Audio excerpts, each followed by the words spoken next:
Tonight, we're back in the land of plenty where supersized portions have led to a spiralling obesity crisis. F-A-T, fat. And Dr. Christian's on a mission to stop us from eating ourselves into an early grave. My days are over.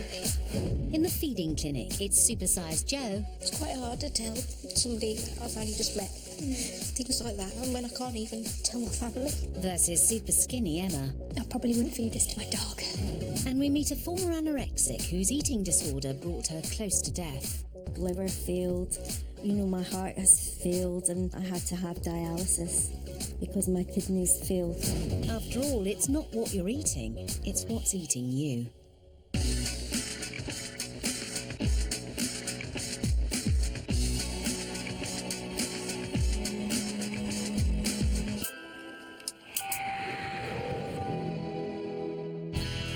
By 2020, it's predicted that a third of adults in the UK will be obese. In America, they're already there. All this series, I'll be reporting on America's worsening obesity crisis from Evansville, Indiana, America's fattest city, to try to stop us in the UK from heading in the same direction. But stateside, it's not just the waistlines that have supersized. It's estimated that treating obesity and its related conditions is costing up to $147 billion a year. This is a serious problem. We are going to see the first generation that is not going to live as long as their parents lived. On the front line of the battle against obesity here in Evansville is the Deaconess Hospital, where, just like in the population, over a third of the patients here are obese. Losing weight is essential to avoid serious illness or even death, and increasing numbers are taking drastic action. One of my specialties is bariatric surgery, weight loss surgery, and this morning we're going to be doing a gastric bypass on a gentleman. Lloyd is a 42-year-old grandfather who's already lost 3 stone naturally. Why are you having the surgery and not continuing with the weight loss? Time, mainly. I've got high blood pressure. I need the help. Yeah. That's why I'm doing the surgery. I don't feel like I can do it by myself. Do you see this surgery as a last chance? It's just a tool. If you don't follow with the diet plans and the exercise plans, the surgery is going to be useless. It's not going to help.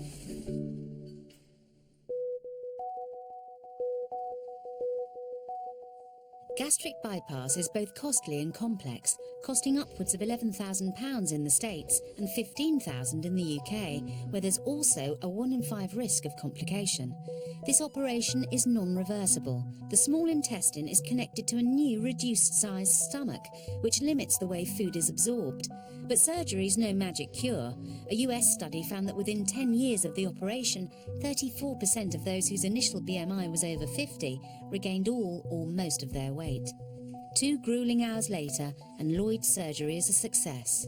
I'm in a lot of pain, but, that's to be expected. Almost all my patients say that their life is markedly improved. He will feel better, minimize, if not get rid of, most of his medications that he's taking at this point, and go about living a normal life. I'm glad I've done it. I'm looking forward to being able to play with the grandbaby. That's my whole point in going through all this. And that kid better appreciate it, because this is a lot of crap to go through. In just 10 years, the UK has seen bariatric surgery procedures rise from 261 to 8,087. That's a 3,000% increase. One unwanted side effect of rapid weight loss is excess skin. So, Debbie, can I just ask you quickly, what have you come here for? I've lost a lot of weight, like over 100 pounds over the last couple of years, so I have like some extra skin on my stomach area. And you'd like that tidying up, as it were? Yeah. Can you stand for me for a second, Debbie? Perfect.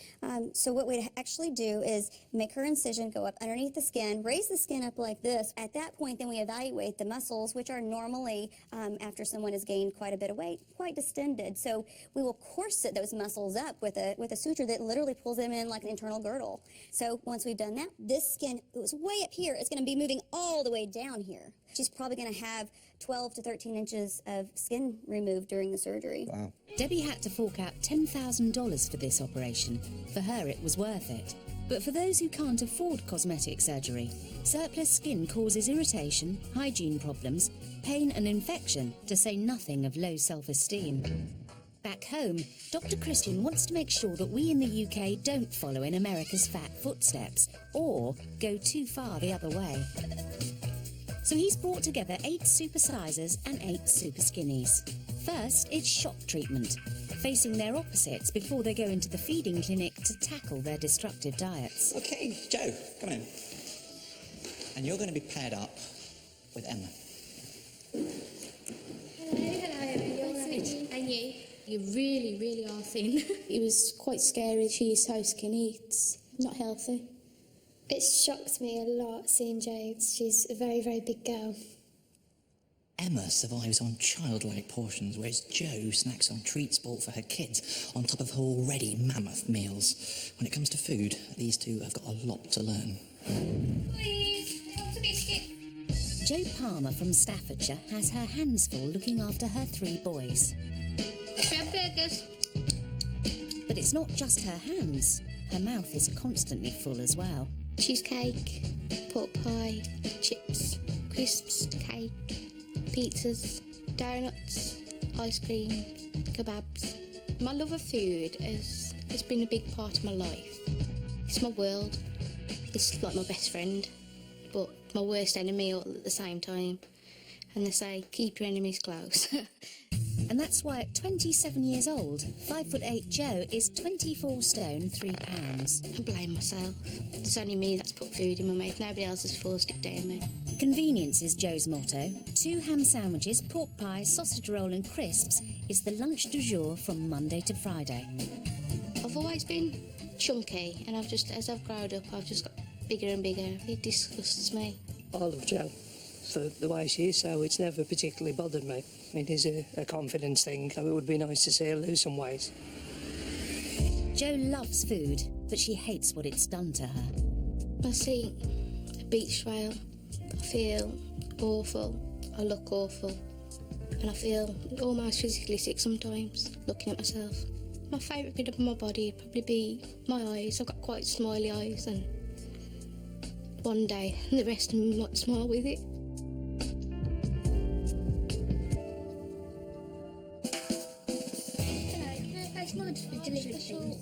Confidence, please.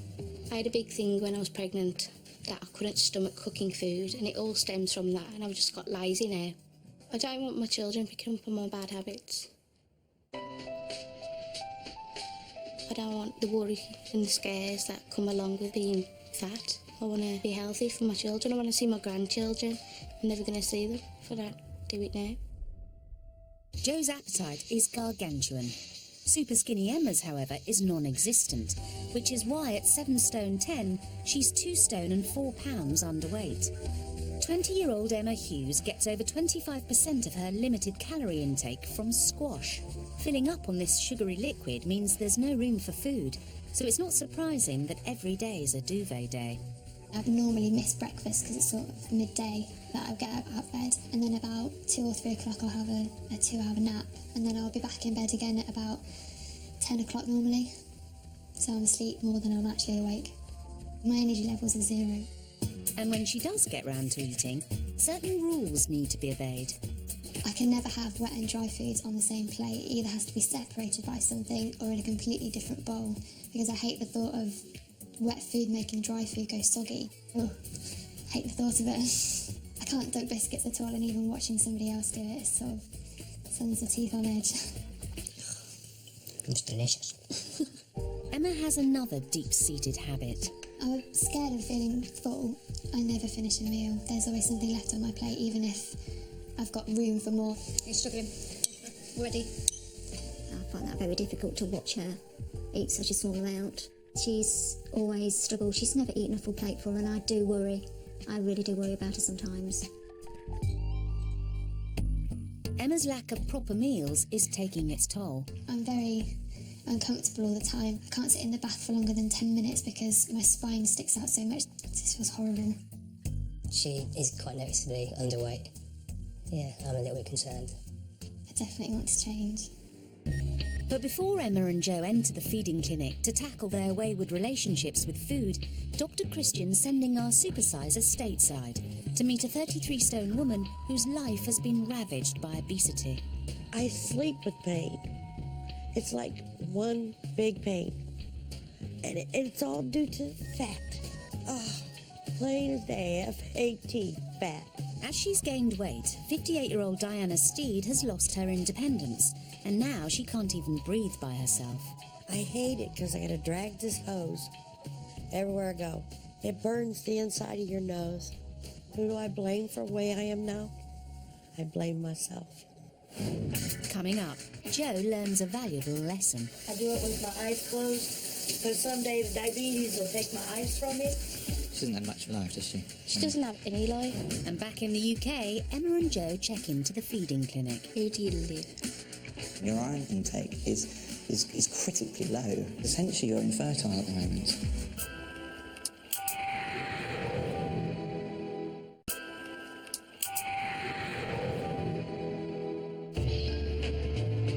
To kickstart her healthier lifestyle, Dr. Christian has arranged for Supersizer Jo to spend time with 33-stone Diana Steed in Ohio to try and show her just how bad things could get. You don't want to end up like this. It ain't no fun, honey. Pizza time! The parallels are clear to see. Boy, don't that look good. I would take my kids to a fast food place, order them French fries, cheeseburger, or a pizza, or something in this line that I didn't have to cook. Because believe me, as the years went on, I got lazy. Being fat makes you tired, miserable. The more fat I put on, the lazier I got. I love you. Now that I'm so big and my health is so bad, now I gotta depend on somebody, and it's so hard.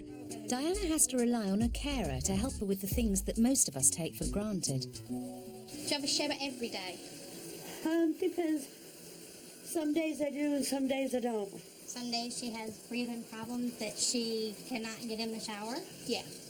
As well as breathing problems and diabetes, obesity brings with it some more unexpected side effects. I had a hysterectomy and my hormones were off. I asked the doctor, and he said the heavier you get, the more male comes out in you. I have a man's beard. I hate this. I do it with my eyes closed because someday the diabetes will take my eyes from me. It was really shocking today seeing Diana take a shower. To think that my children one day might have to do that for me was really scary. This is the hardest part of all. This is where she'll probably have to put her oxygen back on. Yeah, no problem. Okay. So this ain't no fun. No.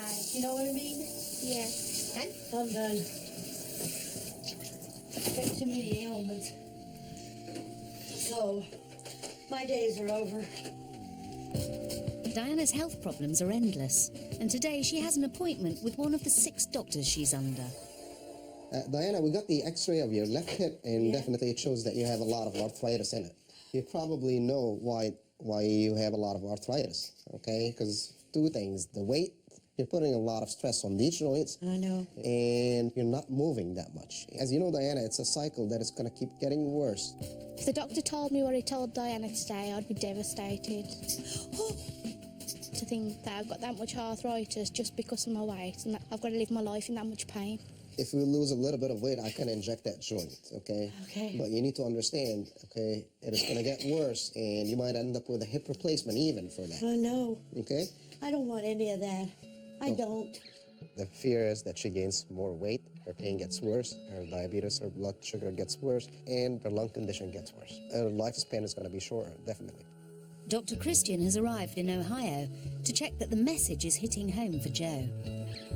Diana, unlike Jo, does have a huge list of health problems as a result of her weight, and all of these are actually avoidable if you keep your weight within a healthy range. I thank you for this food. Amen. Amen. Hello. How are you? This gentleman says he knows you. Hello. How are you? Thought I'd come and surprise you here in the middle of your lunch. Hi, how are you? Diana.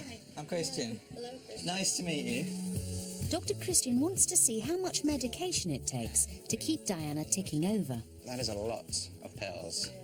How many? I'd say about 25 pills a day. Oh, wow, okay. That is not something we use very much in England. That's a really, really strong painkiller, oxycodone. What do you take that for? For my back, I have bulging disc disease. There's no surgery. I'm heavy. So therefore, all they can do is keep me comfortable. Someone in Diana's situation with her size and her breathing problems is such a big anaesthetic risk and a surgical risk. So this is another painkiller. Diabetes, when you've got high blood sugars, the sugar can really damage the nerves, affect the nerves in your feet, and it's very unpleasant, isn't it? Oh, yes. I mean, we've then got some blood pressure tablets. Your cholesterol's up. This is what this pill's for, to try and keep that down. You've got drugs to try and thin your blood a little bit so you don't get clots and strokes and heart attacks. What else? We've got pills for your acid. You get a bit of heartburn and acid reflux? When you lay down, it comes up in your throat and it'll take your breath away. Yeah. Guess why you get that?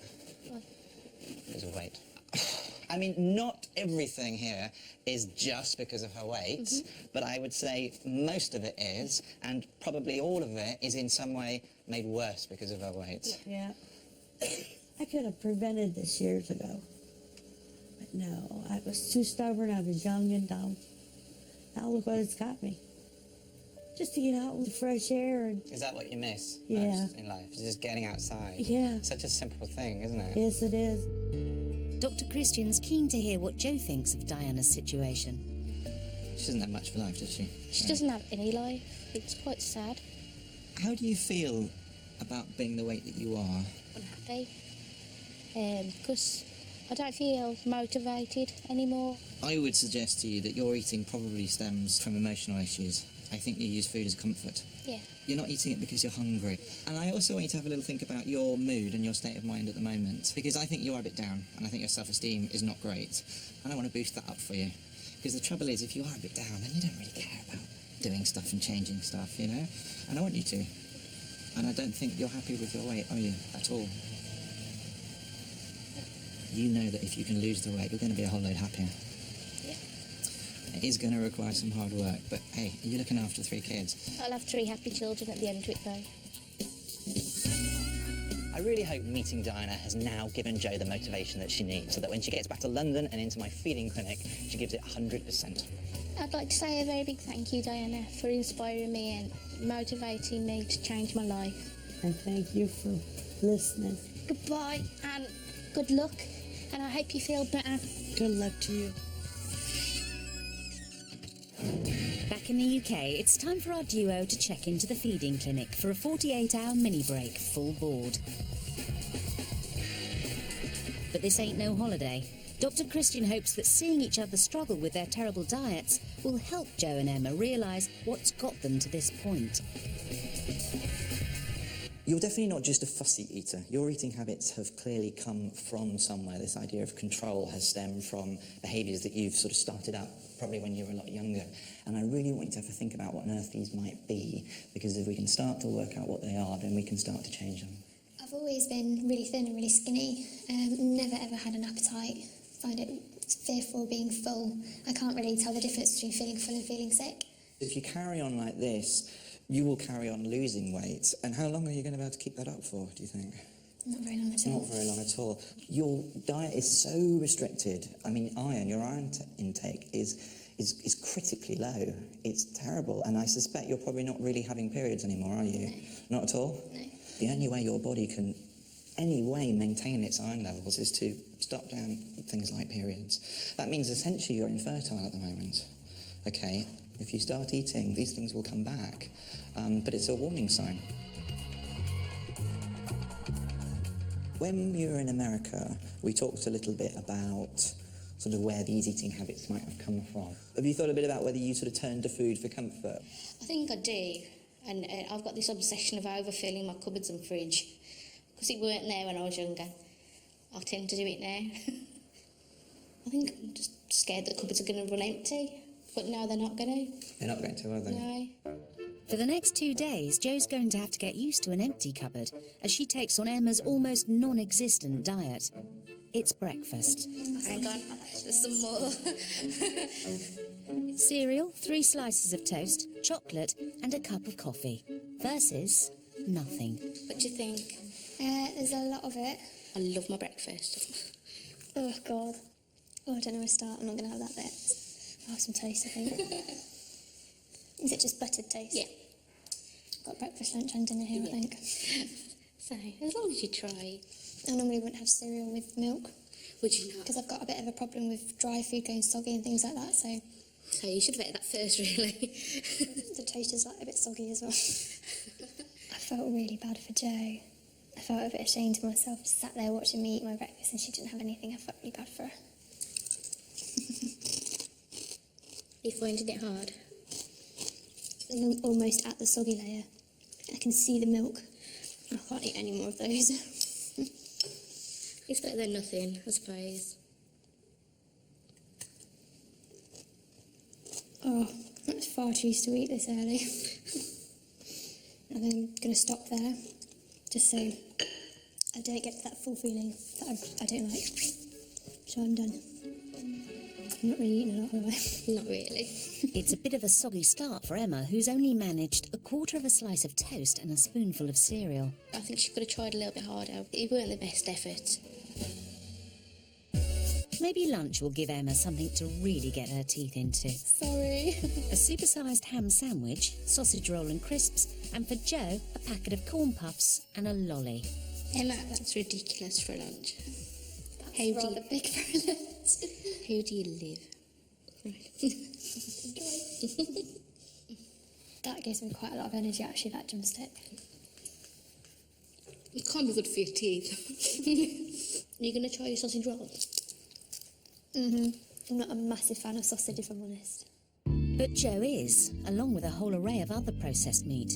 In just 1 month, she gets through 22 sausages, 44 slices of ham, 13 rashers of bacon, 9 pork pies, and 9 sausage rolls. Dr. Christian wants to show her exactly what goes into all the processed meat she's eating and what damage it could be doing to her health. What sort of meat is it that they use in these things? Well, not always the greatest meat, quite frankly. Things like pork belly, which I've got there, which is a really fatty meat. Can you see that? Yeah. Great, thick band of fat. Know how it feels.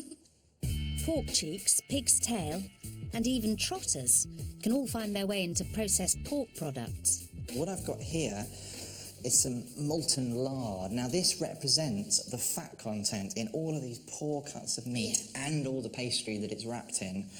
And that is 203 teaspoons of fat that you're getting. Saturated fat is what puts your cholesterol levels up, and it's what raises your risk of heart disease and stroke. And you are getting 2.5 times the recommended amount.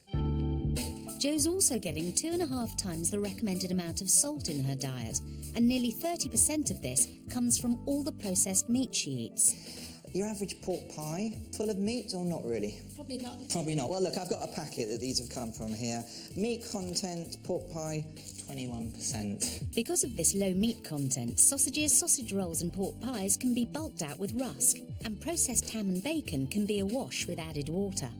And a pork pie wouldn't be a pork pie without some boiled up skin and bone, also known as gelatin. Because you like sausages as well, the skin of the sausages is this stuff. And do you know what that's made of? This is cow collagen, essentially, sort of connective tissue. So you're getting a lot of bits of animals that you probably weren't expecting in your diet, weren't you? Yeah. One more ingredient that we haven't mentioned, and that is these have a long shelf life, and that's because there's preservatives. Sodium nitrite is probably the more commonly used preservative, so I'm going to bung some of that in. Sodium nitrite has raised various questions over the years, because we know if it's used to preserve something like bacon and you're burning bits of it, we know that that burning, combined with the sodium nitrite, combined with the acid in your stomach, can produce carcinogens, and it will raise your risk of certain cancers. So it's not really ideal. Buy fresh meat and you're going to avoid the preservatives. With such huge quantities come serious health risks. Let's look at this one first. Lovely, clean, healthy intestine. Nice pink colour, lots of blood supply. This, however, you can see there's a rather obvious problem there. You've got a growth, and that's a cancer. That's a bowel tumour. Anything above about 50 grams of processed meat a day will increase your risk of bowel cancer. You are having about 250 grams of processed meat a day. So as well as the salt and the fat putting up your risks of heart disease and stroke, the processed meat quantities are also increasing your risk of bowel cancer. It's quite scary to think that could be me. It's the end of the first day in the diet swap for takeaway queen Jo Palmer and meal dodger Emma Hughes. Thank you. I'm really sorry. There you go. On the menu tonight, kebab and chips versus egg on toast and squash all round. I feel sick just looking at it. So just try your best. Is that lamb? Yeah. Oh, is it lamb and chicken? Yeah, it's mixed. Do you like chicken? I don't really eat chicken from a takeaway or anything because I don't know, like, it's been cooked right. I don't think Emma put any effort into it at all. She just instantly took a dislike into it and just pushed it around a plate. We're in this together, and if I've got to try, then she's got to try. At least she's got something on her plate. Really enjoy egg on toast, but probably wasn't enough. Should have been a bit more, shouldn't there? Seeing Emma struggle, Jo has started to realise just how off-kilter her portion sizes are. It's quite scary to think that I consume that much. I don't think anybody would be able to finish one of those without feeling sick afterwards. Because we eat as a family, my boys would have something like that as well, so I feel quite ashamed that I actually feed my family that crap. Yeah, I probably wouldn't feed this to my dog. No doggy bag tonight then, even though Emma has nearly as much left as she started with. It's day 2 in the feeding clinic, and Jo and her rumbling tummy mean business. I don't feel Emma has tried, but this morning over breakfast I'm going to really try and push her. If I can't help her, then I feel like a bit of a failure myself. Are you looking forward to breakfast this morning, Emma? No. That's going to be a difficult bowl of cereal, 4 slices of toast and coffee then. I can hear milk. I have only just put the milk in that so you can eat it now. Thanks. Sorry, but you've got nothing again. It's okay. Although you did really well yesterday, I don't think you tried as probably hard as we could try. I'm trying, but it is really hard. You're doing really well. It's hard from my point of view as well. Hard to watch you get upset. You're not fueling yourself up properly, are you, with food? No, it's a good spoonful of the milk and cereal, not just the cereal.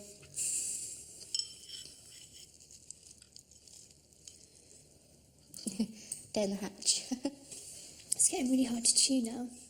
Defeated by the cereal, Emma attempts half a slice of toast. I don't think I can eat much more. I think you could try and finish that slice. Do you? I'm done. There is no way I can eat any more. You have done really well today. I don't even think I can chew this last bit. The diet swap is pushing Emma to her limits as she's having to face up to her complicated relationship with food. Can I come in? What's the matter, mate? This really upsets me to hear you think that I'm not trying. I can see you trying. I just don't think you're pushing yourself as far as you could. You did really well today, and I'm really proud of you. You should be proud of yourself, Emma. Yeah, but it's so hard. I feel really bad as well because you're sitting there with nothing. Well, you're pushing me by not giving me anything. And if we can't stick together and do this together, then why are we here? Yeah. Can I hug? When she said she was proud of me, that made me feel a lot better, and I am going to give it my best shot now, and obviously I'm going to do it for her as much as anything, so... Dr. Christian's concerned that Emma has issues around food that need to be resolved before she can make real changes to her diet. Emma, I just wanted to have a catch up with you about these whole issues of where your eating habits may have stemmed from. Have you thought a little bit more about it? Yeah, I was thinking, obviously, when I was little, my parents were very strict with me. Finishing a meal was a big deal. If we didn't finish it, it was not a very good thing. Yeah, sure. So you think perhaps sort of subconsciously or slightly rebelling against all of that? Yeah, I suppose instead of being a naughty kid, I was the good girl, but I found something else to take control of, which was food. I think it's just become part of a habit now, and I need to lose the habit.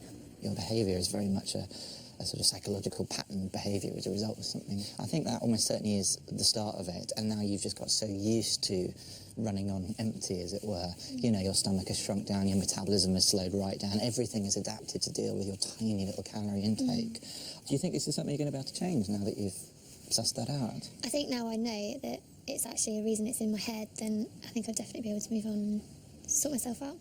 Emma's having to confront her own unhealthy relationship with food for the first time. For former anorexic Rosemary Marston, her issues with food took her to the brink. The real crash point in terms of the lowest weight was in 2001. Because it was such a drastically low weight, I would collapse, go into a coma. I started to lose my vision. My hearing went completely. Liver failed. You know, my heart has failed, and I had to have dialysis because my kidneys failed. Eating disorders put a serious strain on the body. Every organ is at risk because all the tissues in the body need nourishment or they will fail. Other serious problems include collapse, fitting or death caused by low blood sugar or low salt. Rosemary spent 30 years of her life in a vicious circle of crisis, hospital treatment and relapse. I think the biggest problem for me was I had no concept at all that I was doing myself any harm. It just became a completely warped understanding of what I thought people wanted me to be. So if they saw me looking thinner last time, then they'd expect me to look even thinner this time. Janet Treasure is one of the UK's leading eating disorder specialists and treated Rosemary for a decade. Rosemary was very ambivalent about help. One of the classical problems of anorexia is that these patients say, I don't suffer, therefore I'm not ill. Over the years, Rosemary's battle with anorexia intensified. Between 2004 and 2007, I was permanently in hospital. I would come out and within weeks be back in again. Food just never happened at all outside of hospital. Rosemary became very close to death. Her thinking was so unclear that she couldn't recognise that. And in order to safeguard her health, we had to use a mental health act, so she had no choice about whether to come into hospital or not. Rosemary's road to recovery began when she was assigned a specialist key worker. She said to me, I just want you to have a better life. And that's the one and only time where I heard somebody say that to me and actually processed it. And I thought, well, I've got nothing to lose. I could give it a go. It was a gradual process, but since that moment, Rosemary has turned her life around. There is definitely a key to recovery, and that's planning. It's not an option to miss food. It's not an option to make your life easy by resisting food. And I think the more things that you do of your own volition, the more hope you get. Her story is very important to hear, that no matter how severe, how many times people need admission, how caught up they are in it, that they can make a good recovery. Now Rosemary is using her experience to help others through her work at a specialist eating disorder clinic, helping sufferers with the transition from hospital to home. Life has come full circle. I've served the longest apprenticeship in any professional capacity. If I can recover, anybody can. If you think that you or someone you know might be showing signs of an eating disorder, find out more at channel4.com/supersize. It's lunchtime in the feeding clinic. 2 cheese and onion sandwiches, half a pork pie, 2 packets of crisps and a cup of tea versus chili con carne and 6 potato wedges. This is really nice. This is really horrible. But despite an unsure start, Emma tucks in for the first time. Really nice pork pie, I really like it. I never thought I'd say that. Being in the feeding clinic is giving Jo the time she never normally has to focus on how she deals with her weight. I don't tend to tell people how I feel, because I'm supposed to be the mom, so I don't really say a lot. I'll keep it all inside and then I'll cry behind a closed door. That's quite sad. It is. But I try to be strong for my family, but sometimes it's too much. The last time we went out, somebody yelled abuse across the pub, shouting, let's pull a pig, aimed at me and say we went home early. I've only ever really knew you because you're such a lovely person as well. So it's really hard.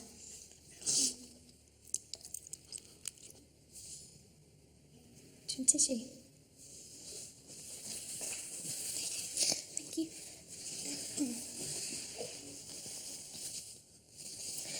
It's quite hard to tell somebody that I've only just met things like that, and when I can't even tell my family.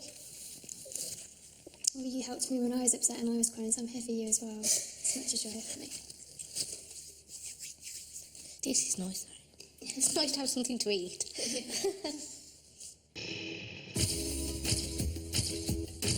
Dr. Christian thinks that looking back might help Joe and Emma move forward.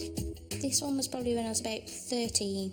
Probably the last family holiday we ever had before my mum and dad got divorced. It was a good memory. But you can see I've got a bit of weight to me. Yeah. I do think that, like, when my dad left, that probably started comfort eating a bit more than I did before. And this was my wedding day. The day I got married, I hated my dress. I'd been in the shop for my fittings and I'd felt like a princess, like every girl wants to in their dress. And the day I put it on, I hated it. I didn't feel like a princess. I never felt comfortable in it. I felt fat. I didn't feel pretty. It was horrible. Loved the day, but I just hated the fact my dress didn't feel right. I was about 7 or 8 in this picture. This was sort of the very beginning of where my problem started, really. I wouldn't try different foods that my mum put on my plate. If I didn't know what it was and didn't know what it tasted like, I wouldn't try it. Yeah. And also at this age, this is when children pick somebody start to pick them at school and things like that, so... But that was really hard, being bullied. This one, it was about this age that I started to sort of limit my food. So it was like that age you started to be in control of what you ate. Yeah. This picture is of me and my boyfriend Mitch. I absolutely love him to death. As long as I think we've got the support of our friends and our partners and families, I think we'll crack it. Give me a hug.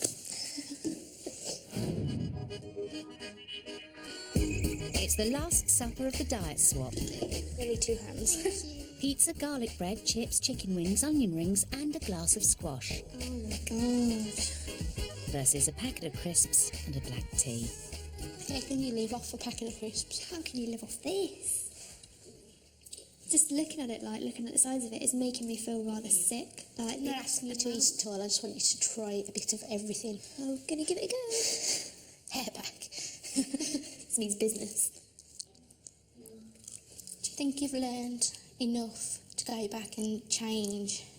Yeah, I'm definitely going to change my ways. I think I'm definitely going to start eating a lot more meat and probably sandwiches and things like that. How about you? I'm quite disgusted in myself that I could eat all of that in one sitting. It is hard to look at.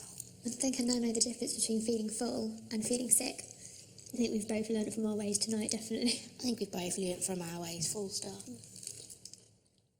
It's time for Dr. Christian to hand over his rules for a healthier lifestyle. Right, here I have your diet plans. Jo needs to cut her calories from 3,757 a day to 2,500 and focus on preparing home-cooked meals rather than relying on takeaway and convenience food. She needs to shun the processed pork she was pigging out on in favour of lean meat, fish and chicken. Emma needs to up her calories from 800 to 2,000 by eating 3 meals a day and 2 iron-rich snacks, such as nuts, seeds and dried fruit. A fortified whole grain breakfast cereal will provide calcium, as well as slow-release carbs to help keep Emma's blood sugars stable. And for Jo, it's gone deeper than what's on her plate. I've come to the conclusion it's okay to share, it's okay to be emotional in front of people, which is a big step for myself anyway. It's been a lot harder than I thought it would be. I'm glad that Jo was here actually because she encouraged me to eat more. Hopefully I'll just remember her words when I'm at home and that'll help. Right, it's been lovely to meet you. You too. I hope you get on alright. And you, have a safe journey home. Yeah, I shall see you soon. Bye. See you later. Coming up, after 9 weeks of healthy eating, it's time for the final weigh-in. I'm a bit apprehensive about getting on the scales. I don't want to disappoint my friends, my family and myself more than anything.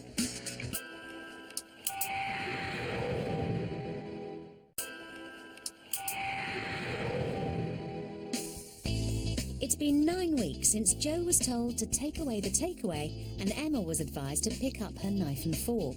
Time for Dr. Christian to do the maths. I've got really mixed emotions at the minute. On one hand, I'm really, really excited. On the other hand, I don't want to disappoint my friends, my family and myself more than anything. So, hi, how are you? I'm good, thank you. Nice to see you again. You look very well. Thank you. You ate an awful lot of processed meat. Have you managed to cut down on these things? We don't eat pork pies, we don't eat sausage rolls.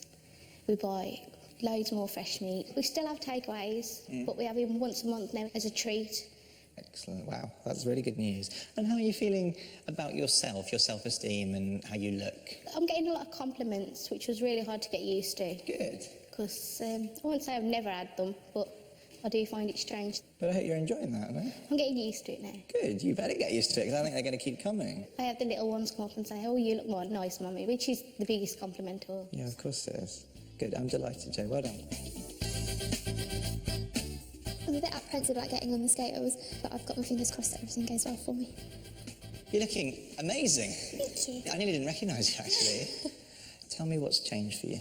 I'm eating a lot better now. My mood's changed completely. I'm a happier person. I don't sleep as much. Wow. And what sort of foods are you eating now? I'm eating a lot of dairy foods now, things like cheese, yogurts. I have milk in my tea, which I never used to have before. Lots of different meats, and my energy levels have just soared through the roof. I feel so energised. So do you think these changes are for keeps, for good now? I hope so.